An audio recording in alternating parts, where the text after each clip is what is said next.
foundation is strong because Jehovah built it. You can feel the spirit and positive energy. Questions asked comfortably like you're talking with family. Get ready to settle in. Wait for the show to begin. Invite a couple of friends. It's time for Unhinged. Introduce to you Get You Home Towing, a family company with the sole purpose to get you home.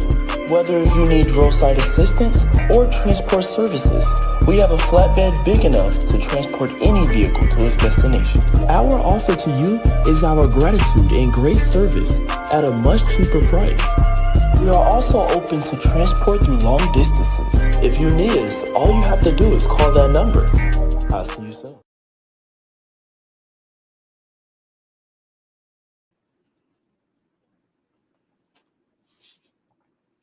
Hey y'all, how y'all doing? Y'all all right? I mean, what's really going on? Thank you so much for tuning in. You've tuned into Unhinged Live. I'm your host, Nikita Tilted Halo Hansford, and I'm sitting alongside my good girlfriend, Karen Sims Harrell of Twisted Threads LLC. I'm sure you've seen the advertisement out here in these internet streets broadcasting this week's conversation. And listen, y'all get ready because we have what I can truly describe as a phenomenal woman sitting in with us on tonight. Now, before we get into the show rundown, I want to go ahead and say, hey, welcome, and thank you so much for joining us. To each and every one of our replay viewers, we appreciate your support. So listen, if you enjoy what's happening here on the platform, go ahead and tell somebody about the conversations on Unhinged Live. You know, the heartbeat of the platform is community over here, and we are really doing our best to make sure the testimonies are broadcasted very loud. So let's get into tonight's rundown. Of course, I'm going to give that weekly superfan shout out. We'll have our conversation with our guest on this evening. We'll shake our shoulders a little bit with tonight's musical break. And I kind of figured we would bring back an old segment, an oldie but goodie. I was today years old, and then we'll get into it. That roundtable discussion. What's really going on? So I got to take it back to the top. I got to ask you, Karen, it looked like we first spring, almost winter. Almost. How was your day? My day was well. I'm just gonna blame the sunshine on me, since I celebrated my official birthday this weekend. So we've been celebrating all month long, but that the sun got to shine just a little bit brighter for me. I believe it. It was just for me, for my birthday. We're going to keep it going because I may or may not, my shirt say out of office. So I've been out of office for a couple of days. I like it. I need to do it more. So the sunshine is outside because I'm out there. That's why the flower comes here every day, so that we can welcome springtime all the time. And so I think Mother Nature got the message. We vibing together. So we just going to keep rocking till the wheels fall off. And thankfully that sunshine helps me with my solar powered self. So I'm almost fully charged. Come on, solar powered. Okay.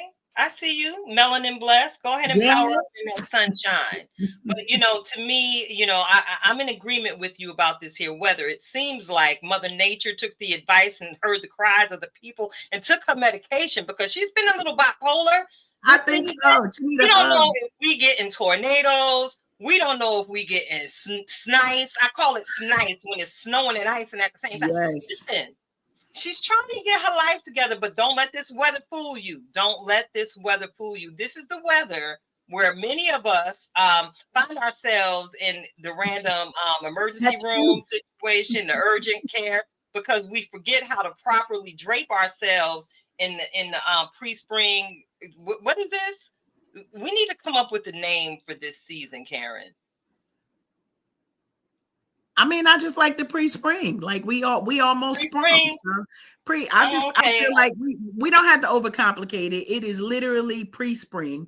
This is when we get the preview of spring in I think another 10 days. So it might be 9 or 10 days when spring actually officially shows up on our calendar. So this is the pre-spring. Yeah, I ain't gonna try hard. All right. Well, You come up with something else before it's over. Yeah, I guess it's safe for me to wear my little Sheen jacket. It won't be disrespected in this piece of weather. That's true. Well, you got to be careful. I Anyway, know. let me move this show along. Let me move the show along because I see we got a little light outside, and we got to make sure we let our guests in the room, okay? Yes. Because we got to keep up our stellar reputation of hospitality over here. So Love can I get that drum roll, please, Karen, for this week's Superfan yes. shout-out? As we get all the way here we go. Oh wait, somebody might be outside already while we trying to press the drum roll. All right. Thank you so much, DJ Cash. Check it out, y'all. Lean in close. I gotta go ahead and give a huge shout out to a young lady who's been a part of my life for quite some time. I've had the opportunity to watch her grow up in the ranks of being a high school cheerleader, a fabulous dancer on the sidelines. I witnessed her go off to experience her college career, watched her graduate, and then I watched her experience life. And let me tell you something. I had the opportunity to spend some time with her and her family a few years ago, and we had one of them heart-to-heart conversations. I got to go ahead and say her name. Her name is Princess. I call her Princess because, I'm the auntie. Shanice Broom. I got to give a shout out to my baby girl, Shanice Broom. Thank you. Go ahead and clap it up for this young woman. Yes. This young woman has truly stepped into her own and is an entire vibe. We got to witness some of Shanice's choreography this past weekend at the fashion show fundraiser from Broadway to the Runway that was given by Seth and Company. And let me tell you, Shanice and how she worked with that group of exceptional young adults. This event is held as a fundraiser for the disabled community here in the Lehigh Valley. And to watch her go through the choreography with these special young adults, it absolutely warmed my heart. And the night of the show, let me just say, sister showed up and she showed out with her beautiful self. So I want to go ahead and say, I love you, Shanice. I'm very, very, very proud of the work you're doing with the partner that you took the time to introduce me to this past weekend.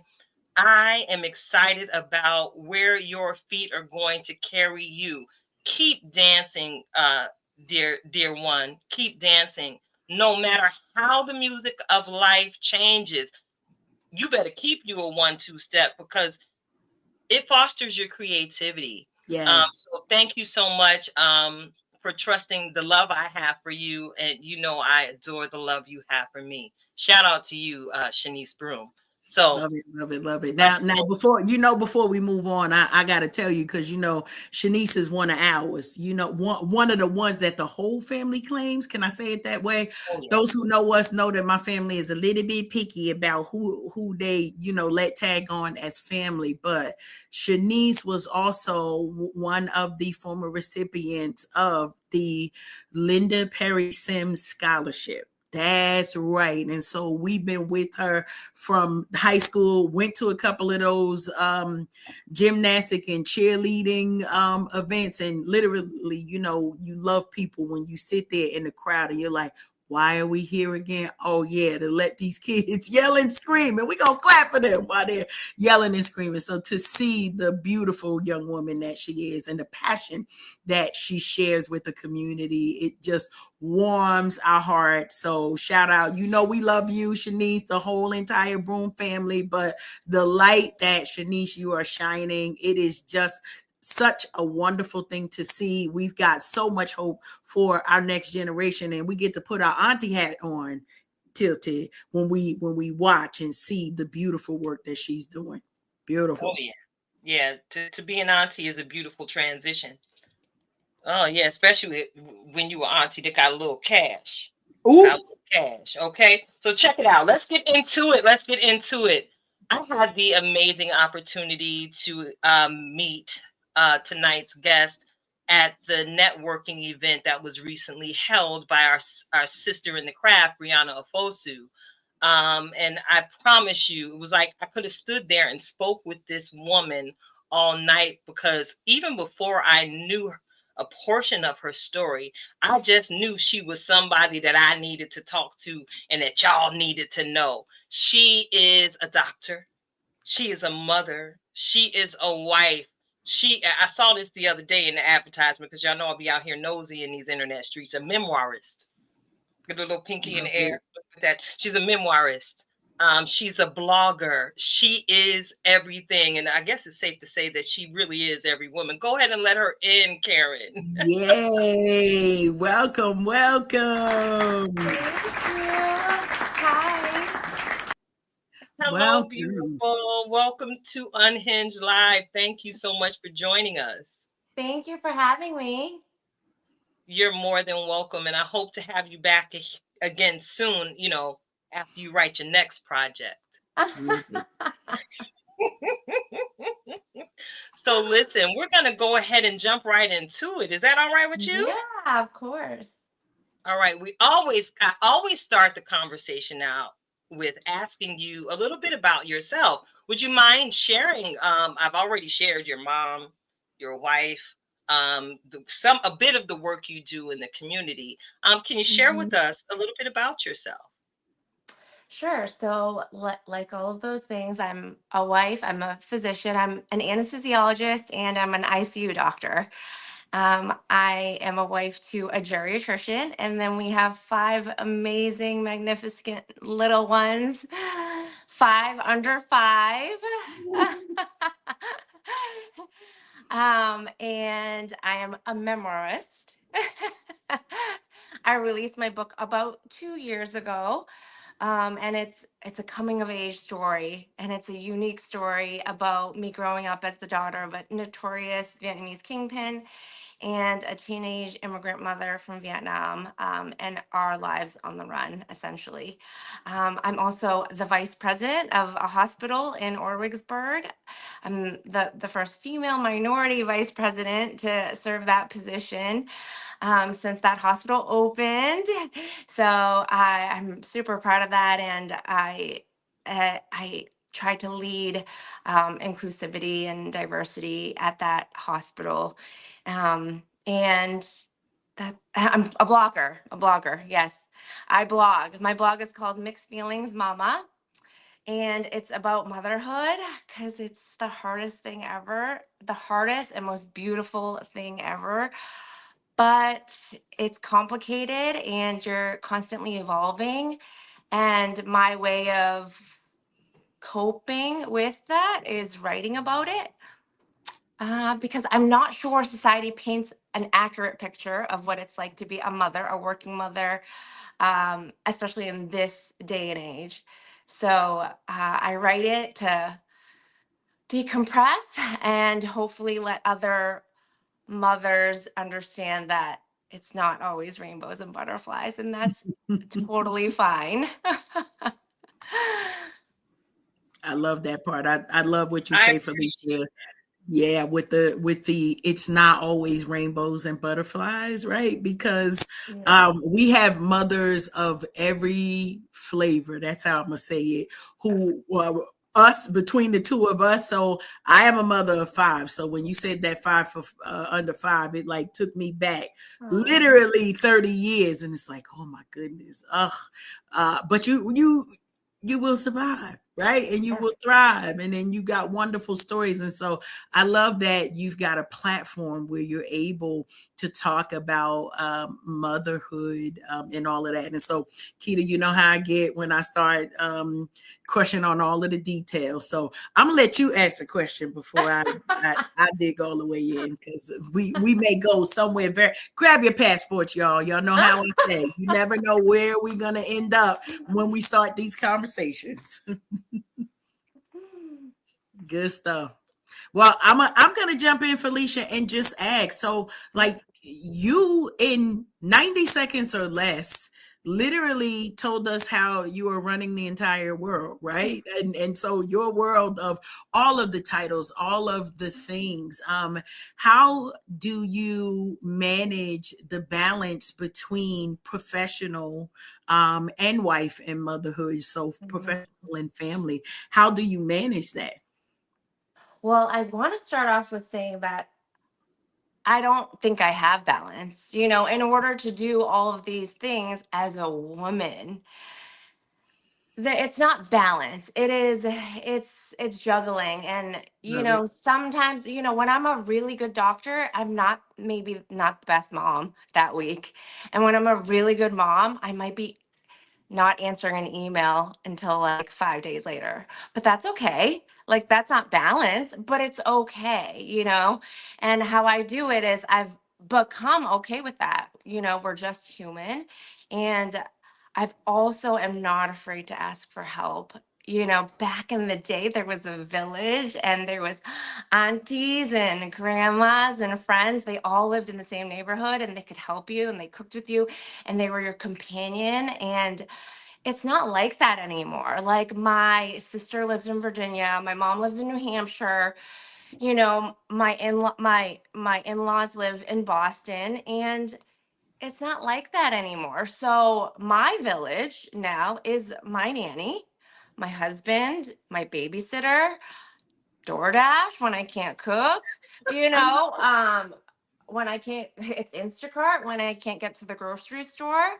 And that's my village. And I'm totally okay with it because that's how I've accommodated to, this day and trying to be all the things for everybody and have a little bit of mental health We are amidst here all of for that. it. We are here And for don't be ashamed of it.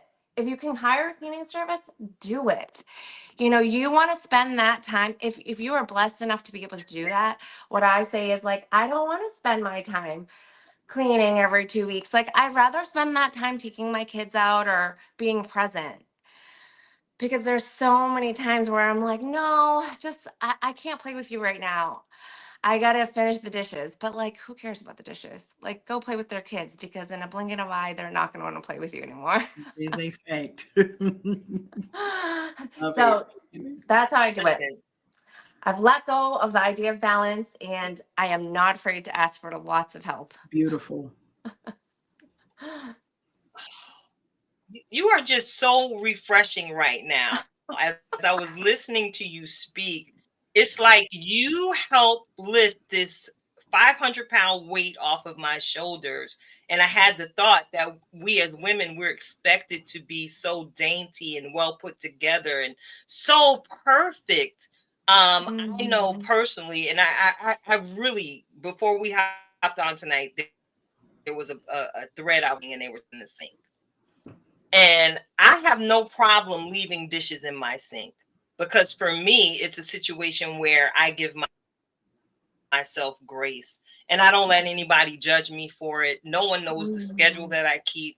No one knows the life that I live.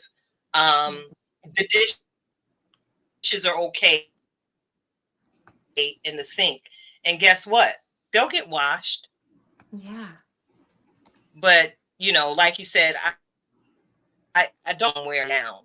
As long as I can, whenever I can, preferably somewhere on the beach and in the sunshine.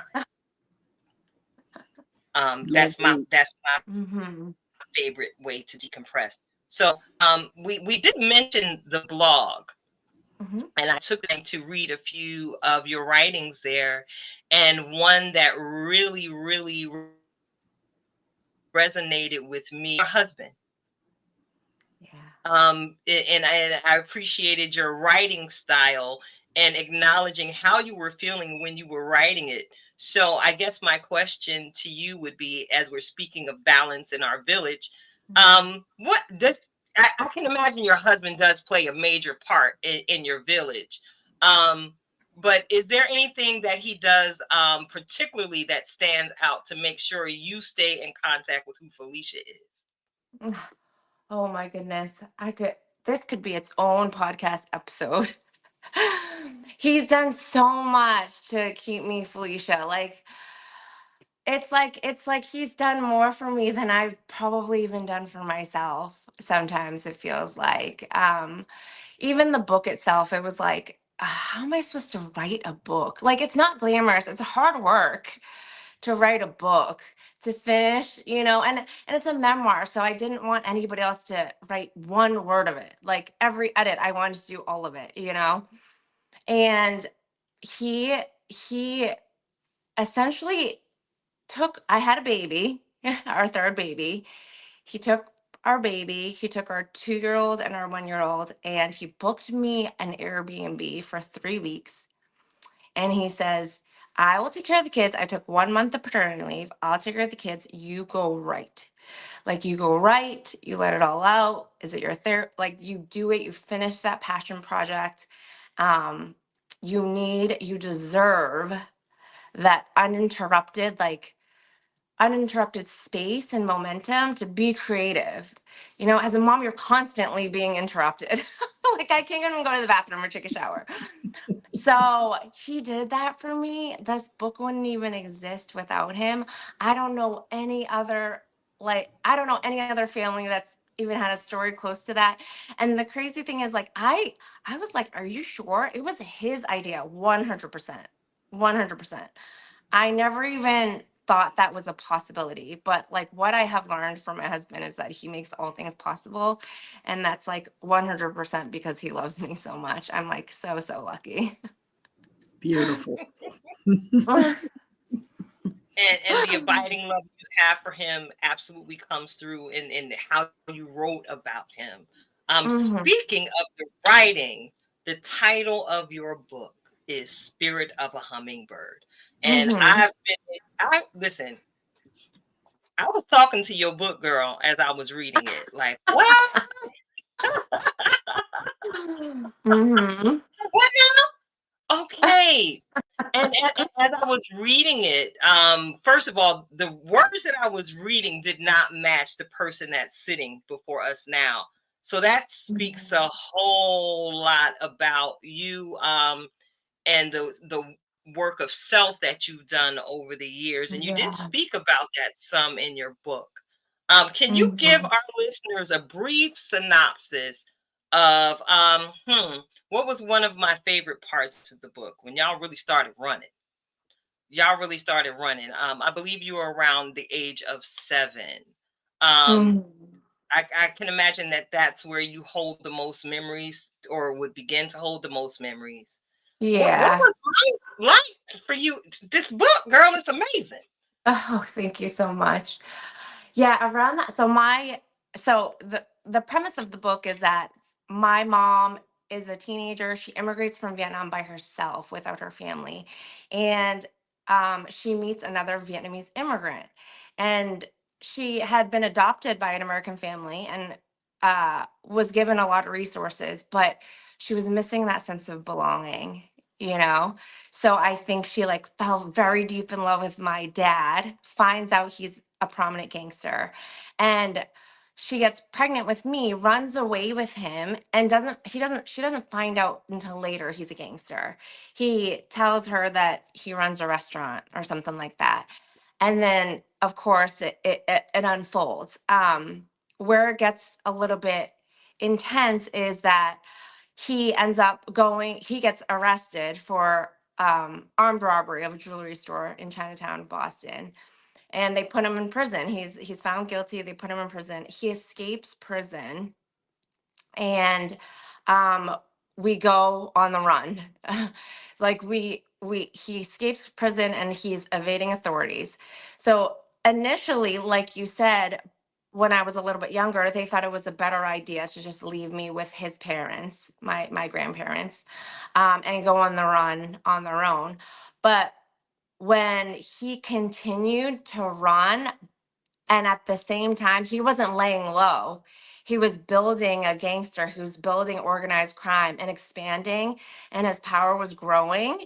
The surveillance just went higher and higher. And eventually, they had to take me with them. My mom wasn't going to leave me with his parents forever. So they bring me with him, and we are going to Canada, coming back.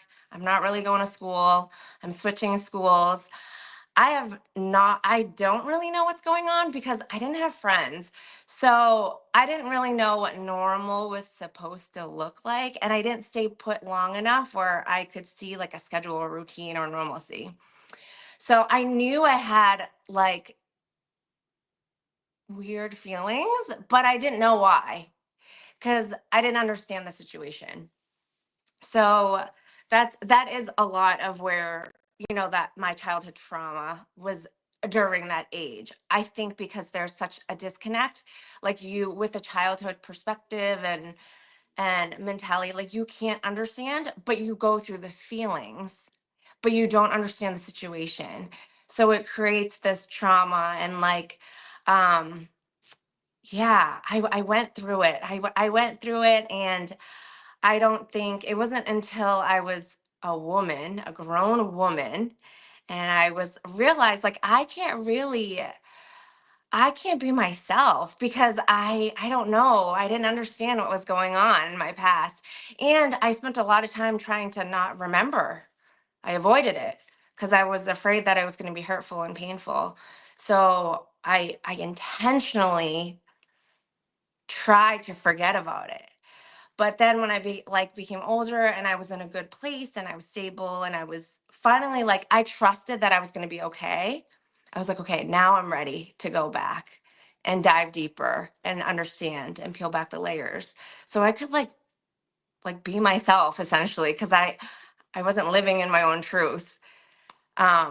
So yeah, there was a lot of craziness that transitioned to some more craziness, but good craziness.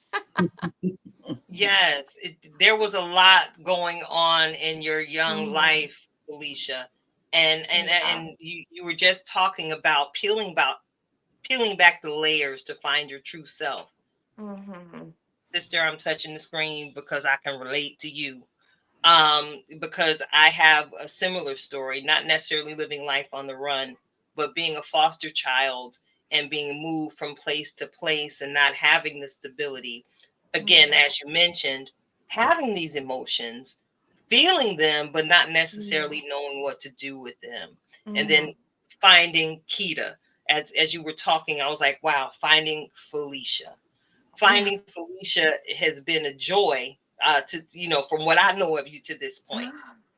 Because we wouldn't be having this conversation if you didn't do the work, that Mhm. internal soul work that was required, to Mhm. just put pen to paper and write it all down. Yeah. Was there any particular moment that said, that was the pinnacle moment where you were like, hey, I've got to do this work? What was there any one thing that's made you just dive into it? I wouldn't say it was one thing, but I think I think what did happen was I was not good at being in relationships. And a lot of that when I look back and when I did my self-work, it's because my understanding of love, my father was abusive. He was verbally abusive, he was emotionally abusive. Wasn't the greatest father. He abandoned us. He cheated on my mom. And then he would say, "I love you." So my idea of love was so misconstrued, and it was playing into my relationships. And then when I met my husband, I was like, oh, I cannot mess this one up. I can't, like, I cannot risk losing this because I'm not willing to figure out why I'm like this. I'm difficult, or I don't know what it was.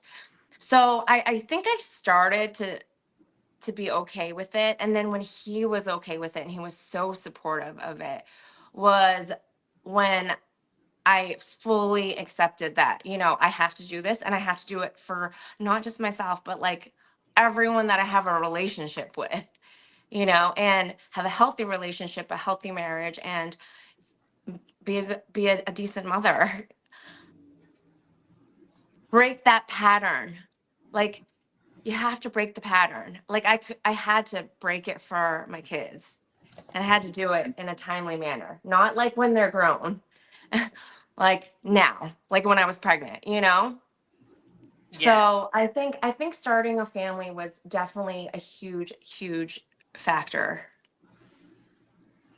Absolutely, absolutely, because we use the term here all the time. We are curse breakers over around these parts, and we Mhm. understand in order to break a generational curse, as we refer to it, you've Mhm. got to do the intentional work of changing yourself. I Mhm. was speaking with Karen earlier today, and I was making mention of, sometimes people find themselves in, these repeating cycles simply because they refuse to change their choice, if that makes any sense. Yeah. Um, we were talking about relationships. A lot of time we find that there are women walking around and they got a little tinge of anger with it when they're screaming, Mhm. I'm every woman and I don't need no man. But there are Yeah. some of us who translate that differently when we hear it, because we Mhm. recognize that it comes from a place of unresolved trauma. Yeah. Yeah, we've got to do that work of uprooting, like, why. The Yeah. simple journalism 101, right? The who, Mhm. the what, the when, the where, and the why. We want to Absolutely. get to the why, so that when we share our stories, they empower and they uplift, much like your story has done. Absolutely, for me, it's very inspiring and uplifting. And it's a reminder in writing for anybody who wants to read it that ain't nothing stopping you but you. Um, you Exactly. should have a shirt that says, Felicia, I am unstoppable. Um, yeah, I you love really it. should. I I, love it. I love it. I fell in love with the part of the book where you took the trip to Barcelona. Hmm. And you had a chance meeting with a woman who basically gave you the title of your book. Got Yeah, you. Yeah, I remember I asked you. I know. I said it would be very, very obvious. There it is. There it is, right there. She got me. She wanted to make sure I was reading the entire book to get to the answer. That's so funny. So uh, we know what the spirit of the hummingbird. Okay, can you share with us what the hummingbird, what the woman shared with you? There's a reason why I'm asking you to share that Okay. piece. What did she share with you about that hummingbird? So, this woman, she was like a street artist. She was drawing um, a hummingbird, and I asked her what she was drawing. She said a hummingbird, and she's like, "Do you?" And then she started to say like, "Who are you here with?" And I was there by myself, and she's like explaining me the meaning of hummingbird, how it represents like positivity and tenacity, and whatever you may be going through, the spirit of a hummingbird will guide you through it, you know, with joy and light. And that's exactly what the hummingbird symbolizes. Um, and just so fitting, I think, that moment for the title of this book. Hmm. So I wanted you to speak about the colorfulness that the hummingbird represents, of course, because you have five little minis. And can I ask you, do any of your children mimic the spirit of the hummingbird like you do? I think they all do. I think they all do. They're all so different, but they all have like this, they have this unstoppable energy, and they already have like this really, really awesome sense of confidence.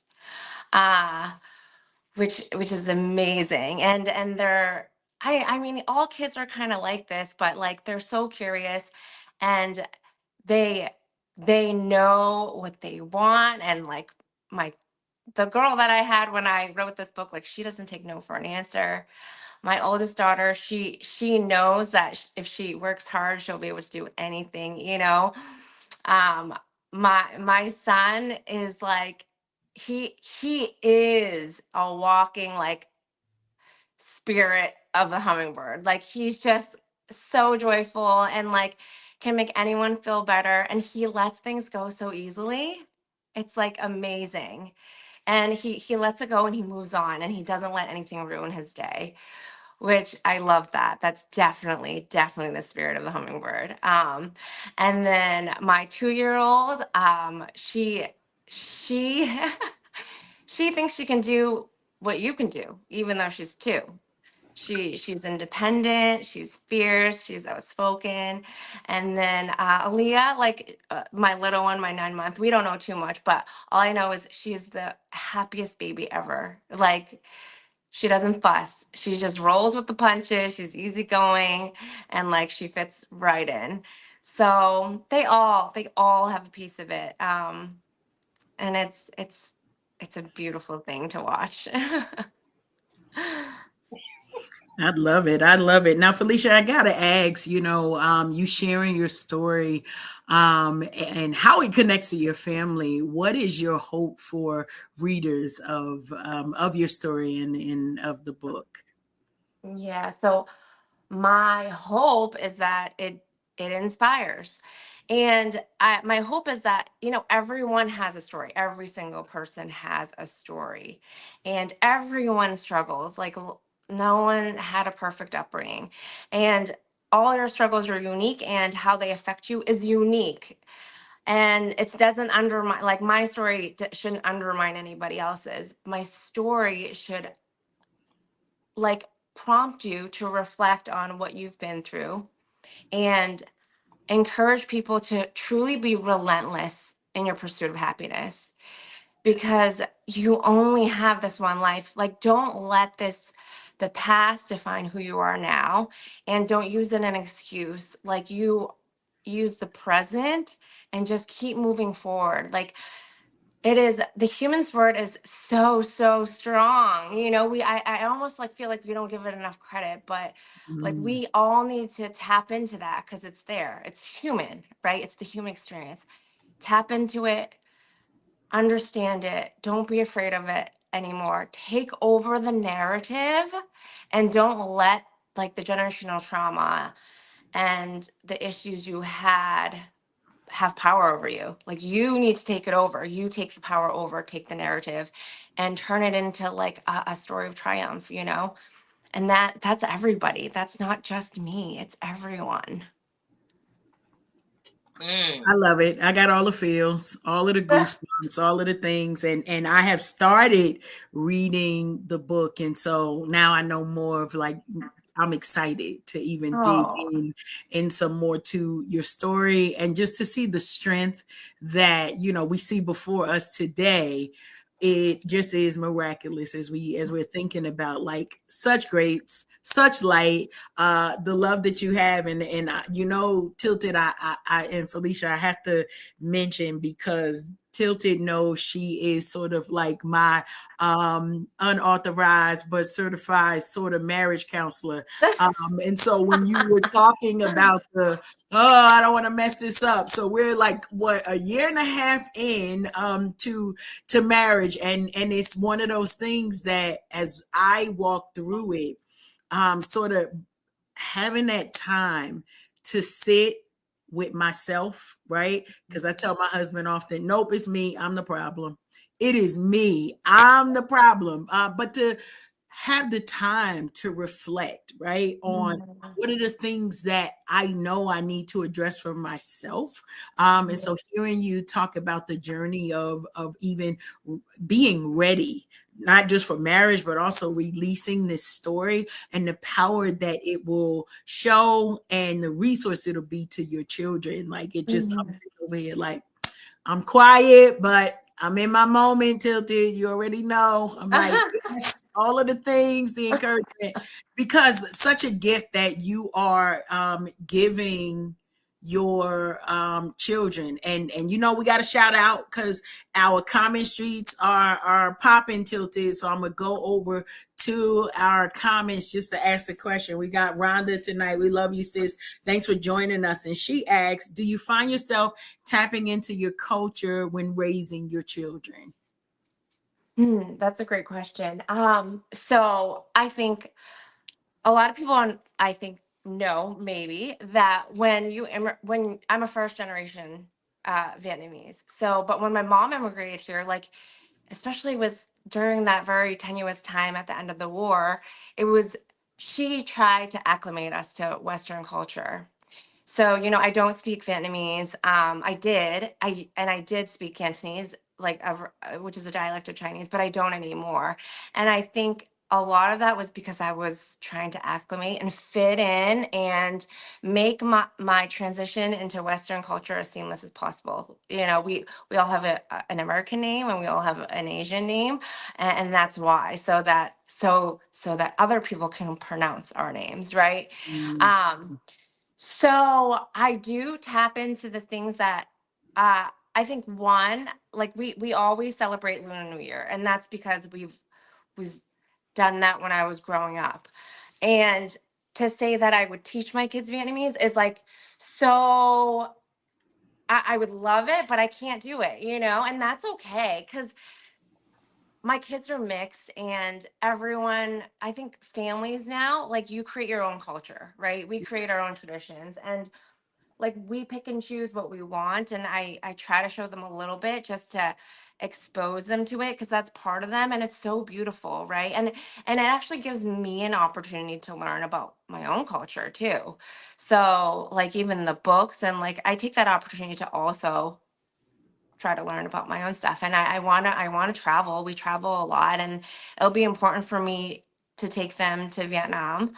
um, so yeah, it's like we do incorporate culture, we create our own culture, and that's okay. Like for so long, I was so ashamed about not being able to speak Vietnamese, you know? And but it's like this is America. Like you can speak and not speak whatever you want and it's fine, and you Yes. can look any certain way and not speak anything that you look like, and that's just how it is, and that's amazing. It's like you literally cannot judge any book by its cover.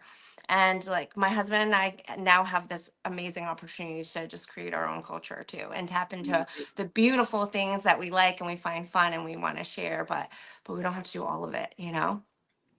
Beautiful. Thank you for that. Thanks, Rhonda, for that question and beautiful answer. Thank you. Beautiful. Thanks, Rhonda. Just beautiful, just beautiful. I'm looking at the clock and I really do not want this conversation to end because it's to quote the great Lionel Richie and the Commodores, it's easy like Sunday morning, Mhm. just flowing like water. But of course, we do have a little bit of Mhm. ground to carry.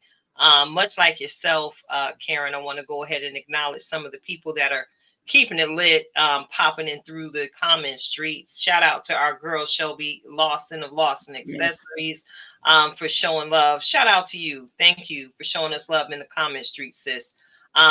We got our brother Bliv Mash out here sharing the podcast over there on his networking street. So salute to you, brother. We're gonna have that on-screen mashup on next week.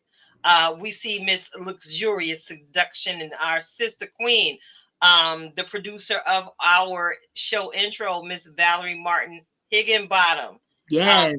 joining us on tonight. Thank you all so much for tuning in. Y'all are tuned in to Unhinged Live. It's your girl Tilted Halo, sitting alongside my good girlfriend Karen Sims Harrell of Twisted Threads LLC. And we are having a marvelous conversation with tonight's guest, Felicia Thai Heath, mom extraordinaire. Yeah. That's all I can say. Before we transition and get into our music break, where you get to watch Coach Karen turn into DJ Cash, I want to go ahead and ask you if you would mind sharing with our viewers and listeners how they can connect with you. Do you have email? Do you have the Facebook, the TikToks, the Instagrams? How can they connect with you? Oh, yes. I'm very active on Instagram. My handle is at Felicia.Heath_MD. I'm also on TikTok, Felicia Thai Heath, all one word. And you can reach out to me there and I will certainly respond to you. My blog is www.mixedfeelingsmama.com. And my book is everywhere. It can be found anywhere books are sold. Also available on Audible and Kindle. Yes, I did manage to find a copy of it in Spotify myself. I'm on the Audible train, so thank you for when I say that. Thank you for that. You're welcome. So you hear that, y'all. For those of y'all who got a little bit of the ADHD, much like myself, I actually sat down and read the most of the book. But then life started lifing and the audio came in handy. So you heard it from Miss Felicia herself. You can get this book. Get this book, y'all. I don't know if you saw one of Sister Rhonda's earlier comments, but the movie. Yes, I girl, maybe that's just God speaking through me to you, Miss Felicia. You need to go ahead and do that documentary. Yes, the vision of the book is a movie, is the big screen. Because right now, I feel like I've limited my audience to people that can read English. So if I want the influence to be global, it has to be in picture, big picture. Oh, yes. Yes. And just know that your sister in here at Unhinged Live will be praying with you that you gain access to every zip code and area code that God has for you. Because one of my favorite scriptures, you know, I'm a whole faith girl over here. My favorite scripture is Revelation 12:11. And it speaks of overcoming the adversary by sharing our testimonies. So thank you again for joining us tonight, Felicia, and sharing your testimony with the world. It is absolutely life-changing, empowering, and encouraging. Thank you. Thank you. Thank you so much for having me. No problem. We are fitting to get into it. Okay. Y'all know I'm a queen age or a woman of a certain age. I have to stretch a little bit because I've been in this chair after sitting in the chair for 7 hours all day. And we're about to get our shimmy shake on. I see headphones coming up. And did you just watch her transform, Felicia? She didn't transform. Yes, I did. She waving her hands in the air, just like she just don't care. Life of the party. Go ahead, take it away, DJ Cash. For sure. Listen, you all know that we do our best to try to come and share positivity across the airwaves. Tonight, we are celebrating with one of our tribe family, Bertie McKinney. We already know he just gives us awesome bangers, right? So this is one from his newest project, but I love it, Tilted, because you know what the title is? What's the title, girl? Stand on business. We standing on business. And so tonight we want to bring that to you all. And you know, I'm gonna do my wicka and get us into the DJ set here. But the biggest thing is, Bertie, you know we love you. We always are looking to support. This is from his Mental Impact Project. And so we're gonna hear a little bit about what Bertie says about standing on business. Here we go.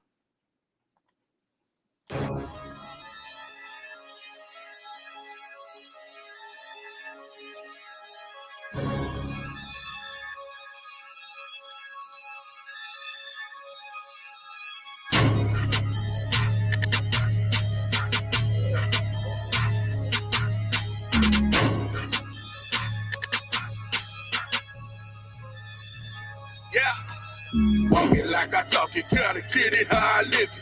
Eternal salvation, yeah, boy, I'm with it. Not afraid of death.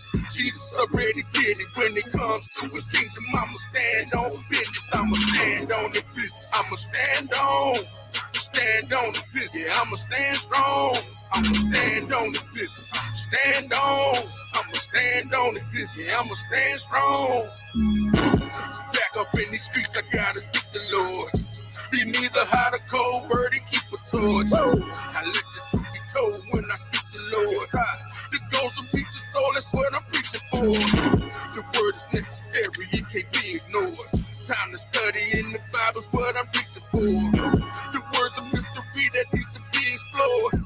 I'm sold out for Christ, I gotta seek the moment outside and I'm gon' ride. It's not both the king. I won't duck and I won't hide, I abide by the king. Stand 10 toes on his word, the truth what we bring.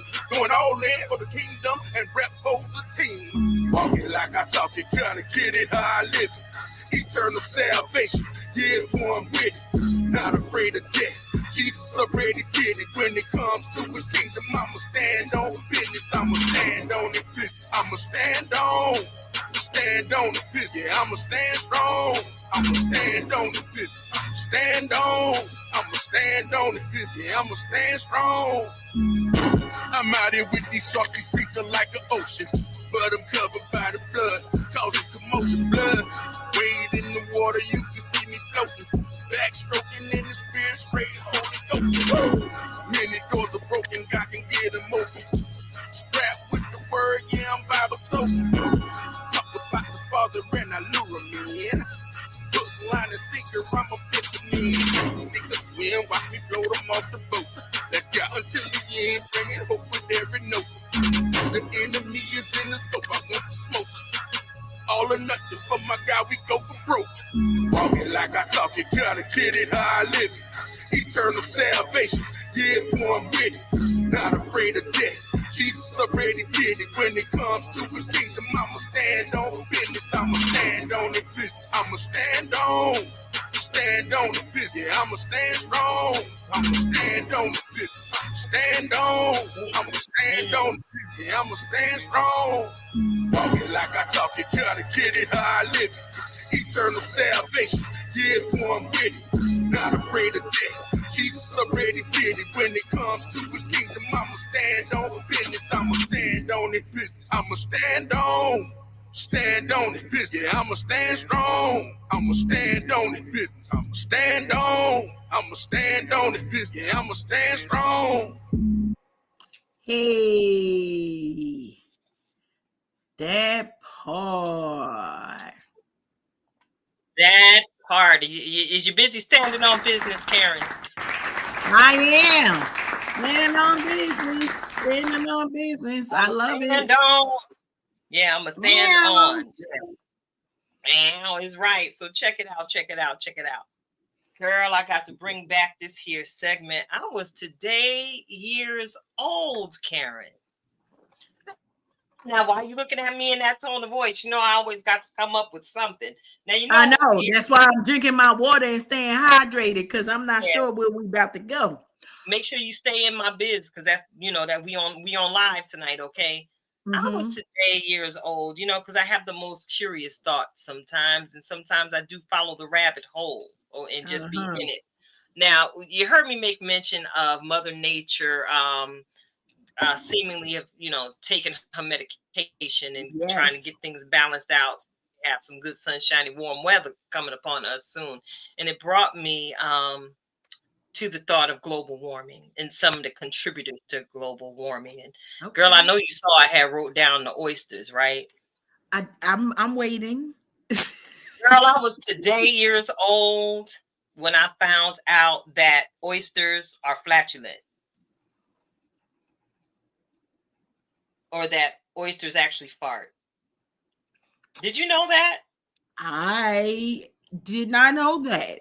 Well, I was today years old when I found out this foolishness. And I call it foolishness because, again, you just heard me talk about myself all on live StreamYard television. Listen, I was today years old when I found out that oysters actually fart. And I had to go further down the rabbit hole. Do you want to take this journey with me real quick, Karen? I don't think there's an exit, so I'll No, be you here. really can't go nowhere. You're stuck with me for at least another 35 minutes. Okay. All right. So, yeah, I notice I thought global warming and oyster farts. First of all, y'all be eating them things that poop at the oyster bar. They pooped, y'all. So what I found. I know. Okay. All right. I'm rolling with you, girl. I did not know that oysters they passed gas that way, but oysters and other shellfish can produce methane and dimethyl sulfide, which can contribute to smelly gas and climate change. All right. So I wonder. They say that oysters have been passing gas on the bottom of the sea for long before climate change was a thing. So if we now know that oysters pass gas, do you think shrimp do too? I'm gonna say yeah. I believe so. You believe so? Me. I believe that they do. It do had a little brown thing that we got. I'm just saying, we got to cut it and clean it, and I ain't really sure, Yeah, but yeah, I just kind of found that to be quite interesting. Similar to how we found out that bananas were actually considered a berry that one time on the show back in the day. Thank you for reminding me. That one I knew. This one, I'm not sure where we're going. So, where we came from. It was my thoughts on global warming, and I don't know why oysters popped into my mind. And since we are in the age of technology, we've got all of this artificial intelligence.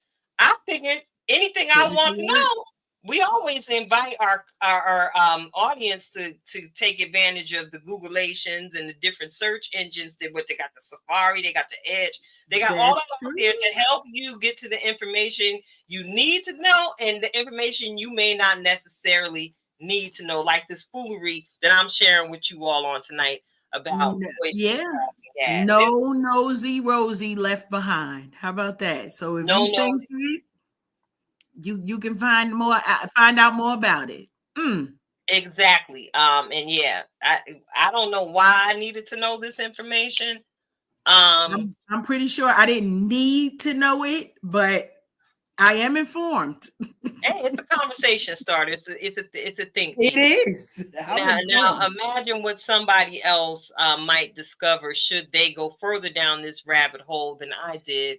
I had to stop myself because, of course, we are hosting a guest on this evening, and I needed to make sure that I had my hind parts in here sooner rather than later. So I just popped up out the rabbit hole. Good job. Good job. Thank you. I'm proud of me, Karen. I'm proud of you too. Yeah. Sometimes I get there and I stay there. I try not to tell on you. I let you tell on yourself, but you're right. You're right. Hey, I know who I am. Yes. Knowing is half the battle. Yes, it is. G.I. Joe. What is that, Rhonda? You said you don't eat them, so you good? You don't eat the oysters? I don't eat oysters either, Rhonda. So something else that we have in common. Love you so much. But all y'all who eating the farting oysters, we support you. I'm saying, what would you do if you pulled up to the oyster bar if that was your thing? We say ignorance is bliss. We say ignorance is bliss. In this particular vein, I feel like we can insert that statement there because this is something I'm not going to order them if I know this. But then we do know other stuff about other animals and people still, consume. So I didn't know. We got the farting oysters. So we got the farting oysters, girl. I didn't know, Rhonda.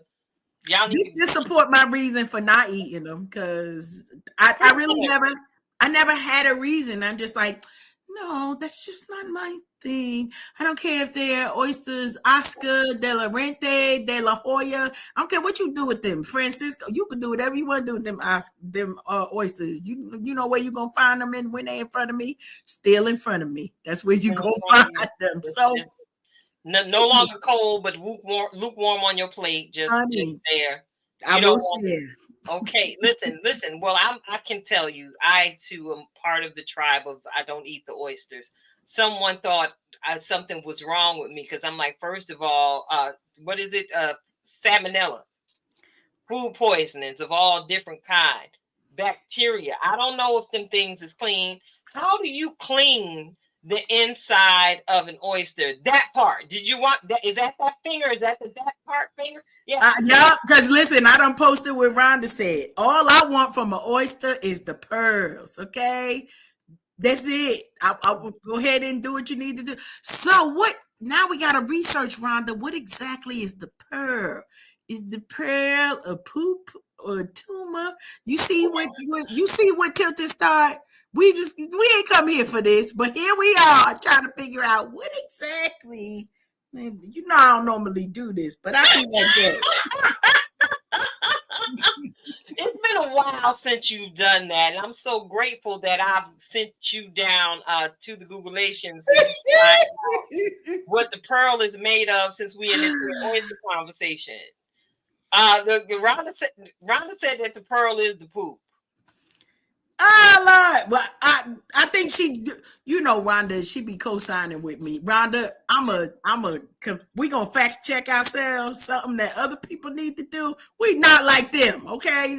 Everybody else singing, they not like us. We not like them. We gonna fact check, see where these things is. Yeah, well, we might be right. We'll get back to y'all by next week because we got conflicting details on exactly what is a pearl. So I thought it was a collection of different sand and things like that in the mouth. So it is. Oh, but do that mean it's the crush from our eyes, right? Or is it the saliva when we get good sleep? I'm trying to figure out what's the analogy to the oyster. Like, is the pearl the start of that crust that we all wipe off our eye, and should we keep it there? You see what happened when I spent too much time with Tilty? These are questions y'all get from me. Do I need to put my pearls in some bleach and disinfect them just in case? I don't know. Yay! This is why y'all gotta come back next week, because by next week, the cat's out the bag. You gonna see the announcements, but we officially have to bring the tribe back so that we can study the history of the perla. The perla. What is this? Yeah. That's a story about life, Rhonda. That's a whole beauty from ashes, right? Like, it makes sense. It makes sense for real. This wasn't my fault. I would just like to give the disclaimer. I did not come here to talk about no oysters. They poop or they fart, but here we are trying to figure out how we gonna cultivate some pearls by next week. All right, I'm putting my phone away. Y'all know I try to stay professional, and we're usually on here. Like, what is the conversation of the day? We had such an amazing and refreshing time with Felicia, right? Here we go. And now we gonna do our studies on pearls. That's all we're gonna do. Okay. We're gonna study pearls. And just one more hint of information about the oyster flatulence. And see, we try to use our words, flatulence. If you look it up, y'all, look it up if you don't know. Again, it was relative to climate change, and this is something that says that a study published in the Scientific Reports Journal shows that clams, mussels, oysters produce 1/10 of methane and nitrous oxide. That contributes to global warming. Oh. So, yeah, hold on. Mussels and oysters produce 1/10 of methane and nitrous oxide gases in the Baltic Sea as a result of digestion. Therefore, researchers have warned that shellfish may play an important but overlooked role in regulating greenhouse gas production. So, yeah, they're a gift. They're a gift. They sound like more than a curse to me, but it's just, They are a gift. They yeah, are. I'm saying they're a gift. You get pearls from them, even if we don't know if it's pearl, oyster slobber or oyster eye boogies that we wearing. We don't know. We don't know. We don't know. Yeah, but I'm sure that the tribe will bring it, and Rhonda is on it, and she's asking me to leave the oysters alone. I'm not going to leave the oysters alone, Rhonda. I might actually make my way to your office tomorrow and talk more about the oysters. Maybe Well, she did give us a moment to talk about a little bit more about the diamonds. So there we go. So you never know with the oysters. There might be a very lovely story. Let me see. They are a gift to clean the bottom of the ocean. Them and SpongeBob SquarePants. There we go. All right. All right. They did And a job. that's whoop, there it is. So I'm looking at the time. And we got time to get into it. Y'all drink your water. Stay hydrated out there, because we normally sometimes we're not sure. Here we go. Hydrated. We're getting ready to get into that conversation. We got to make our own music. Ready? 1, 2, 3, 4. What's really going on? What's really going on? What's really going on? What's really going on? On, What's really going on? on and on and on and on and on. Halos is kind of tilted. Conversations with halos is kind of tilted. I like that part. Yeah. Conversations with halos is kind of tilted, much like the conversation we're having on tonight. I know I had to tilt it a little bit. It's been a while since we brought some of these fun topical conversations to the platform. Don't worry, I've been in my bag, Karen. I've been in my bag. And right bag. Speaking of being in our bag, we try and pay loose attention to what's going on in the world. Yes. And last time that I checked, eggs is still $10 for 12 at the grocery store. I got to start a little trouble. I got to poke the bear a little bit. I got to poke the bear a little bit. Yeah. And we have a looming. Well, actually, we just at the beginning of a tariff war. Are we though? Because I feel like we playing double dutch with the tariffs. Like we jumping in. I'm not mad. Go ahead, give me a little bit more time. I'm just saying, but it's an accurate description, though. I like that double dutch with the tariffs, because 1 minute is this, 1 minute it's that. Yes. And with the tariffs and really trying, the administration is making the effort to make America great again. And notice my mind was on global warming today, right? Mm-hmm. And I noticed that one of the particular tariffs is against lumber, Canada and the lumber. Yeah.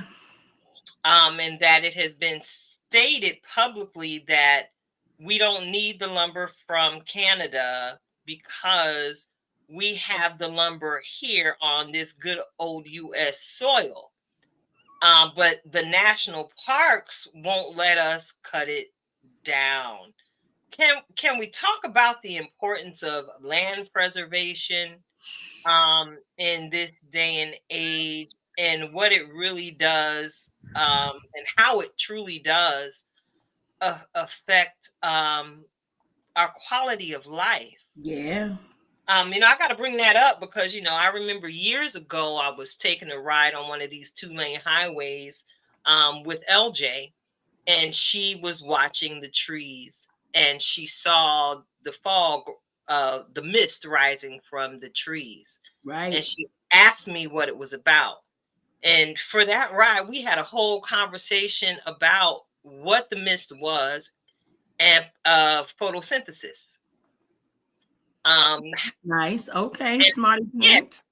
Yeah, and how the leaves on the tree actually act as an agent for us earthlings, us Yes. mammals, and all of the inhabitants of the earth who enjoy breathing clean air.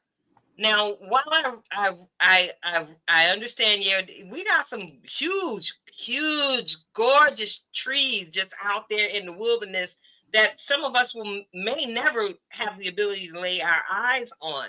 But I kind of feel, well, shoot, I know that them trees is out there with all them green leaves being preserved for a reason. Mm-hmm. Not only to help keep our air clean, as much as possible with all the pollutants we tend to put into the air. Um, Facts. but these historic land preserves, right? Yes. They're Yes. preserving the land for a reason. And we often make reference to a lot of these revelatory movies we've seen in the past. Now we know what happened when you get to fracking in Yosemite. What happens when you get to fracking in Yosemite? Yeah, we can have a problem.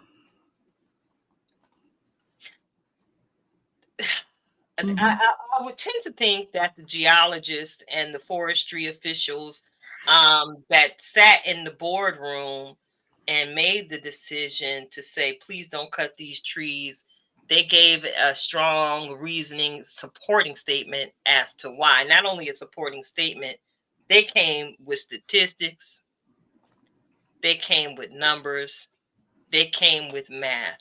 And maybe it's just me because I enjoy driving through, my little small town life, and I get to see the leaves on the trees swing in the wind, when there's Mm-hmm. just the right amount of breeze. I get to go outside, especially down this time of year, and go and need allergy medication because of the pollen Right, from right. being in bloom. That is not a complaint. I enjoy being able to say, hey, it's too much pollen. I need to go get one of these heel pills to make sure I Facts, facts. survive from day to day. What's really going on with Yeah. us not showing Mother Nature the respect she is due? What's really going on, Karen? So we got a couple of things, right? Y'all go ahead and start messing with Yogi Berra and them here. We not ready. Stop it. Okay. We got to think about that. It used to be a cartoon, but we learned stuff, right? Smokey and the Bear, we learned stuff from them. It was a reason why they be like, only you can prevent forest fires. Yogi, he coming to get the snacks. He don't care how high you put him. He got a shenanigan. Y'all think this is a joke, but it's a real thing. Here's one of the challenges for me, Tilted, is that as we see so much talk about eliminating waste, and what people might think will be helpful for us, right? What seems good may not be good for us. So we need the scientists. We need the research. That some of this research is getting unfunded, defunding the researchers in the name of saving money. But if we get things out of order, lives will not be saved. Like the science is there, right? These sacred grounds keep us safe to at least have some good air to breathe, some place to have that open space where it's just land, you and God, right? And so when we see all of this stuff, global warming has been here before this administration. So it's not like we're blaming any one person, but we gotta be careful about the things that we're saying yes to, because there is a consequence that we could act like we gonna ignore it, right? It's still, the earth is the earth. Mother Nature does what Mother Nature does. The pollen comes, whether it's rain, snow, sleet, slice, what you call it, snice, whatever, snow and ice coming together, whatever you're calling it, it's still coming. And we have to be careful that there are certain things that happen in the wilderness that we want to keep out there. Okay, we need Girl. Bambi and them to stay out there. We need Yogi and his crew to stay there, because when they start showing up for the cookouts, y'all ain't gonna like it. I said, they ain't gonna like it, Tilted. They're not gonna like that. What you think? Like, is Yogi gonna be No, running to the picnic? no, I don't want Bobcat Bill. I don't want Ricky the raccoon and his whole clique pulling up. I don't know how to survive Yeah. with the wilderness. Y'all know when I go camping, it's more of a glamping situation. I need a Yes, four-wall child. structure with a locking door, that type of deal. I'm not about that tent life. Just never have been. You can get me in an RV, but you can't get me in no tent. Even as a young child going away to sleepaway camp, there was log cabin. Yes, Hand ma'am. in style. Okay, we are not fooling with the moose. Not the moose. Girl, that's what's out there in Yosemite and stuff like I that. From what believe I you. heard. That's why, no. No, just none of that. You really they may really want to consider it. I mean, not for nothing. How many inches of snow did y'all have? Um, down in North Kakalaki. How many inches of snow did y'all have? We had about 5-6 inches of snow. And that don't happen. Listen, okay, I've been down here 8 years, sis. You know my number one reason for coming down here, because wasn't no snow. I'm not about. I had to go out and buy boots just to prepare for snow. Now you know what that let me know. The rest of these folks, I don't really always have something nice to say. They wasn't prepared. They wasn't prepared. They was like, well, we gonna have a snow day. We not having no snow day, okay? They shutting everything down. We had a state of emergency for 5 inches of snow. Come on now. What we doing? That is not no major snowstorm. We literally had state of emergency for 5 inches of snow. That's 5 inches of snow. And listen, it's not supposed to be snowing in North Carolina. It is It's not. really not. But I guess it's safe to say, we really are seeing some of the words of the scriptures just pop up off the pages and be like, hey, girl, didn't know I was coming, did you? But now we're here and we're seeing these things. And, my prayer is not only for myself, but for all of us that through these early phases of what we're getting ready to walk through together, I just pray that we all have eyes to see and ears to hear the truth of what's really going on. Because like you said, Karen, everything that sound good for us ain't necessarily good for us. And, I'm curious to know because, we are some wasteful consumers here in this country. Can I just put it to you that way? We some wasteful consumers, and sometimes we'll build a thing and we'll not like it, and then we'll just decide to destroy it and build it back up again. So I wonder how many trees is finna be left. That were not genetically engineered with some, genetic growth hormone to make the trees grow faster. We trying to find the grapes with the seeds in them down here, so I don't know what to tell you. Girl, I just be having these questions like, well, if y'all cut down all the trees and you trim them down and you're making pencils and you're making desks and you're making houses and jewelry box and toys for the children, if that's what you into, hey, all this stuff is made out of wood. The houses that are being thrown up, copy and paste style, they still have wood frame structures. You do. So Wait, I know. My new favorite sound. A lot of times when I have no words, I got nothing. But it says so much with so little. It says so much. And maybe that's because I'm one of those folks that like hiking in the middle of all them trees. Maybe it's that. Yeah. But I wonder what this society would look like. We've seen glimpses again in these wonderful movies. What was it, Mad Max Beyond Thunderdome? Yes. That was one of the early foretellings of things to come. if we're not careful and we, continue to just head straight down this path that we are on as a Yeah, global society, because it's not just here in the United right. States, but my focal point is the United States, because all of these trees is right around the corner. Yes. Yes. You But it know, but it goes deeper. It goes deeper. So we got to be careful about the decisions that we're making for today because they're affecting somebody's tomorrow. And yeah, this is not a joke. it's no joke at all. I mean, it really is. We're at a point in our lives where we really do need to sit and take the opportunity to determine what it Hmm. is that we really need, as opposed to grafting over the things that we want. Um, Facts.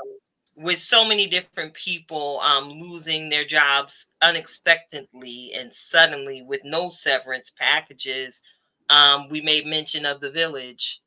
We're going to keep making mention of the village as we walk through this season together. Check on your village. Yes. Um, somebody in your village may have a skill that you can benefit from. Absolutely. Somebody in your village might be able to pop online and host a private little cooking class to teach you how to make some delicious zucchini bread, Rhonda. I'm sorry. Um, somebody in your village may Turn me be up. able to help write out a step-by-step guide to help you achieve your goals. Coach Cash, Yes, ma'am. somebody in your village might be able to bless you with some of the nail care get rights at a nominal cost and yet still make a profit. Marisol Cologne. Yeah, Hey, so yeah, I'm making mention of the people within our village that I like already it. have so many gifts in their baskets to share. Please, ma'am, please, sir, take the opportunity to think about what your contribution to your village can be in this season. Mm, We're grateful for the people who are saying, "Hey, I got eggs. Come on over here and buy them for a cheaper yes. price." We're grateful for the people who are opening up their consignment shops and their thrift stores, where some of us may need a frock or two to go somewhere and be fancy. We could still be fancy on a budget. These are ways that we can contribute to our society. Some of you may be masons out there, some plumbers, some HVAC people. Listen, we do understand that everybody got to eat to live. We do understand that everybody got to eat to live. But perhaps, and we made mention of this earlier today, Karen, maybe you can tithe a portion of your talent Come to on now. someone in need in your community. Ooh, maybe you are the repair or restoration specialist that can help someone see the vision in repurposing that dresser as opposed to just throwing away that good wood. Maybe you got a sander and y'all can make a project. And while completing the project, you can make a friend. Ooh, And that's just good. a suggestion. Just a suggestion. I don't know where these things be coming from, but it's the global warming.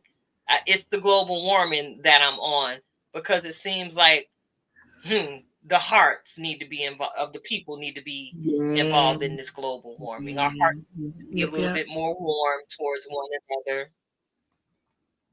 Yeah, I because like people it. is I just like doing some people things.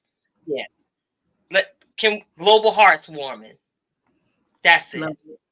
Let's have some global heart warming to combat some of the negativity in the world. And I ain't even get to my just be on tonight. I'm feeling very, very, Yes. very inspired. And I That think felt our very guest tonight has, appetizing. huh? That felt very much like an Look, appetizer. an appetizer. Yeah, a little something, a little shrimp on it, global hearts warming. That's right. Let's keep our hearts warm. Y'all, it's easy to turn cold, but I promise you, you want to be warm as opposed to cold any day. So look, You've tuned into Unhinged Live. It's your girl Tilted Halo, sitting alongside my good girlfriend Karen Sims Harrell of Twisted Threads LLC.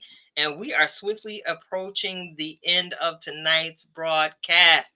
So you said that I gave a bit of an appetizer. So maybe I threw out the appetizer in preparation for this hearty meal that you fixing to feed us, Karen. Coach Karen. Yeah. Yeah, with this week's reflections of purpose. So, I got a special garnishment and I hope it's suitable for tonight's meal. Look, it's some honey balsamic dressing. I would put it up, but the manufacturer, look, you can see the back. Not the front. They ain't giving me no check to sell their product. Yeah. Put something on this word. So Coach Cash. Yes. Go ahead. Take it away with this week's reflection of purpose. Love it. Love it.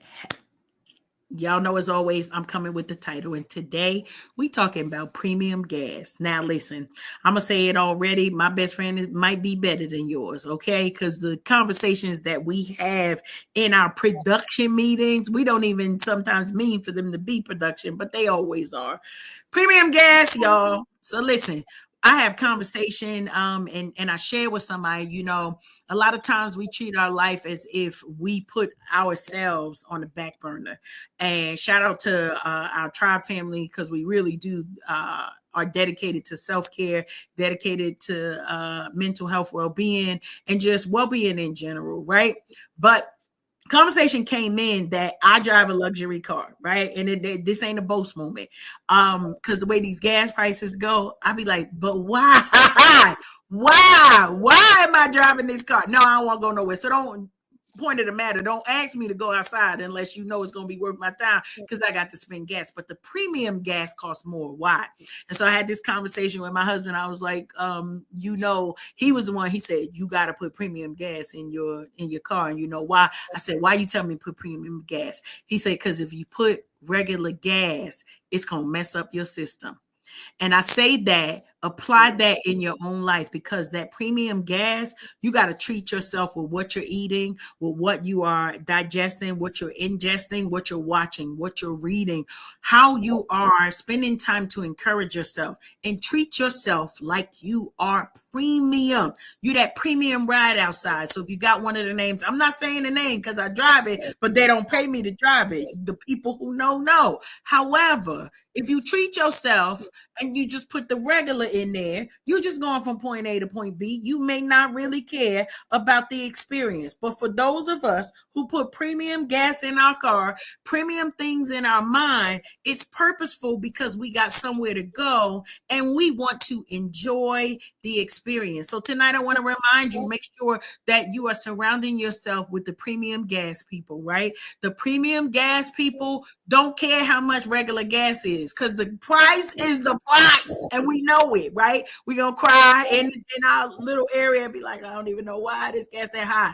But when we go outside with intention. Why? Because regular gas too high. Premium gas is even higher, but you cannot miss the moments of treating yourself like you are top notch. You are top shelf. So for those of y'all who drink, y'all ain't drinking nothing out the bottom shelf. Y'all, what y'all got on the top shelf? Y'all got that Don Julio over there? Okay, never mind. We gonna keep it. Whatever wine you drinking, whatever grape juice you drinking, because we got good grape juice. We got muscadine grape juice down here that we keep in the house, but it is a quality grape juice. It ain't that other one that you buy by the gallon. Okay, I promise you that other good grape juice is the premium stuff. Make sure you putting premium in your mindset. Make sure you putting premium in the food that you eat. Shout out to Rhonda, who is reminding us Meatless Mondays, right? All of March, we doing Meatless Mondays. I think I got like 70% of my day meatless, Rhonda. We're going to work on that last 25%, and then these Mondays going to be meatless. But it's a reminder, to reset and make sure that your system is getting good stuff in it. Why? Because garbage in means garbage out. But when you put good stuff in, oh y'all, look out now. Listen, this is the filet mignon of life, and that's what we're looking for our biblical folks and our faith walkers. Listen, we are reminding exceedingly abundantly above all that we can ask or think. That means premium. That's what that means. It means premium. So just want to remind you this evening as we about to wrap it up, get that premium gas out there, because that's what your life is worth, and your life will not be the same. It'll also be a directive for you. If you feel like you got folks who giving you regular gas, you need to tell them, pull up on me with the premium. Okay, tell them they got to move to the side with the regular. Pull up on me with the premium gas. Tilt it back at you. Yes, get that premium gas. I'm here for it, and I'm grateful to find myself surrounded by premium people like you, Karen. And those of you who are in our viewing and listening audience, y'all are premium. Okay, y'all are cream of the crop. Don't let nobody treat you like you cheese whiz when you really are guacamole. Okay. Okay. Don't let nobody treat you like you cheese whiz when you really are guacamole. I felt that. Yeah, I said what I said. So yeah, looking at the clock, and I gotta give y'all a Just Be outro, and because we're doing a lot of soul nourishing on tonight. And as I was sitting there, I was thinking just be, but this week I got to encourage y'all to just be careful, and I got to take it there. Oh, be careful, little eyes, what you see. Oh, be careful, little ears, what you hear. Oh, be careful, little mouth, what you say. Because out of the abundance of the heart does the mouth speak. And all of those orifices I made mention of are different entry points for information into your soul space, your spirit space. So when I encourage you to be careful, little eyes, what you see, stop scrolling, log off. Oh, be careful, little ears, what you hear. Turn that TV off. Turn on some worship music. Turn on the cha-cha slide. What is the new one? The boots on the ground. Listen, turn on some music and dance. Turn off that negative conversation. You ain't always got to be up on the latest piece panel on whatever news affiliate you choose. You ain't always got to be up on that. Turn that foolishness off and turn on some joy. And be careful. Because again, what you say. Because you don't know what your brother or your sister sitting alongside you might be walking through. Some of us are masterful at putting on that mask of a smile so we can face the world courageously day after day. But you don't know the tears that are cried when people get home behind closed doors. You don't know who legitimately just got that pink slip from the federal government. So make sure you do your best to allow your words to drip honey when you encounter people that you know, and even those who are strangers. But even in that, allow yourself to be human. Because we're flawed, and none of us are going to get this right, and none of us are going to get this perfect and knock it out the park every single day. Just be mindful that after you're careful and you actually make the mistake and you stumble and fall, just be mindful to give yourself the same grace that you would expect to receive from others. So just be. It's your girl, Tilted Halo. And I'm sitting alongside my good girlfriend, Karen Sims Harrell of Twisted Threads LLC. She the master life coach, y'all. I'm just taking notes. I'm trying to be like my younger sister when I grow up. If that make any sense. Karen, it's been an awesome show. Yes, very awesome. And y'all go on and get that book there. Yes. Spirit of a Hummingbird by Felicia Thai Heath. I reverence her as doctor because she came through a lot and she worked hard to get that doctor in front of her name. I celebrate all the alphabets. Love it. Absolutely beautiful soul. Yes. Absolutely great and easy read, y'all. and even easier to listen to on Audible, because guess what? Felicia narrated her own book in the audio space. So you get to hear more of her lovely voice. And make sure, if you can and if you will, and you find it not robbery, go over there to her social medias and keep up with what she got going on over there, because she is extremely creative. All right. So, all right, Karen, I guess we finna log off of this here thing. I think so. All right, y'all. Did we say that the tribe was going to be back next week? Next week. Tribe going to be in the building. Y'all already know. Get your snacks, Yeah. get your concoctions, get your people. It's Unhinged Live, and we out.